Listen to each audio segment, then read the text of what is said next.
Joining me now, Liberal MP Tim Wilson. Tim, thanks for joining us. You will be... do you think the masks work? Do you think the masks work? Are they a good idea?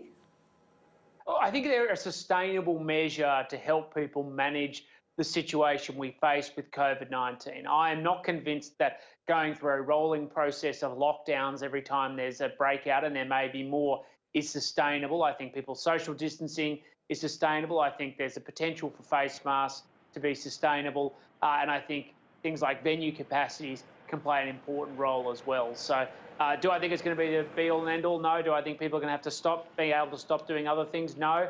But do I think they're part of the solution, particularly in tight spaces? I think the answer is yes.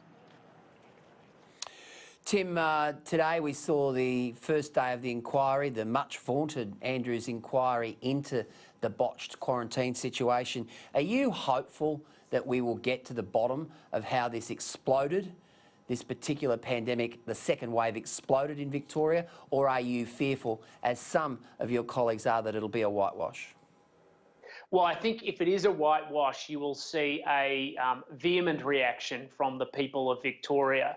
At the moment, the Andrews government is on trial for its management of the COVID-19 crisis. They went from being the protector against the virus to the propagator of it.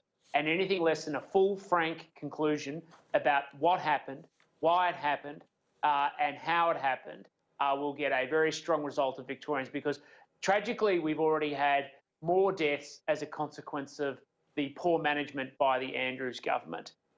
Those are the tragic health consequences in the short time, in the immediate moment. The long-term impact, economic impact, will be felt by families for 20 to 30 years because of the failure of the Andrews government to manage this situation. And the judgment by Victorians, I believe, will be extremely harsh if they try and whitewash the results. Tim, I want to talk to you about this anti-Semite bullying row that's emerged at the Brighton Secondary College. Now, they've come under fire as more claims have emerged of anti-Semite bullying. I mean, the Victorian Education Minister, James Merlino, has come out and said he's extremely concerned at the allegations that are raised. What's your take on this? Well, I just have very little confidence that the state government is taking this anywhere near seriously enough.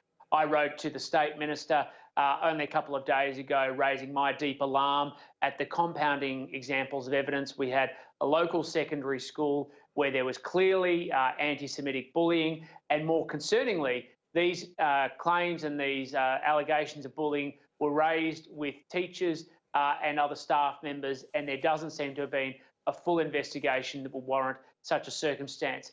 If it were in isolation, it might raise issues just about the school.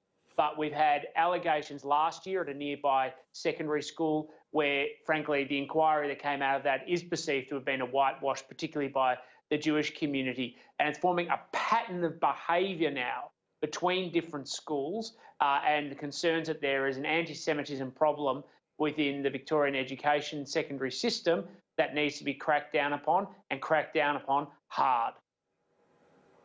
Well, we've seen criminal charges laid in some of these instances. I mean, this is really serious stuff.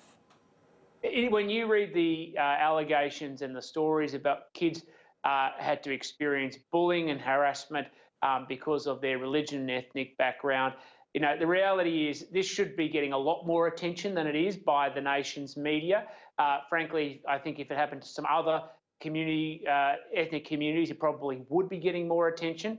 And I think we need to draw a very clear line in the sand that it does not matter who you are or your religion, there is no space for bullying or harassment in our schools. They should be places of safety and learning, not for the toleration of this type of conduct. Tim, before we go, how's the mood in Victoria at the moment? How's the mood in Melbourne? I mean, you know, we're very lucky here in Queensland, and obviously in most parts of New South Wales and other parts of Australia, we can get around, we can do things, but clearly, you know, I mean, people talk about the mental health aspects of a second wave. How's the mood there?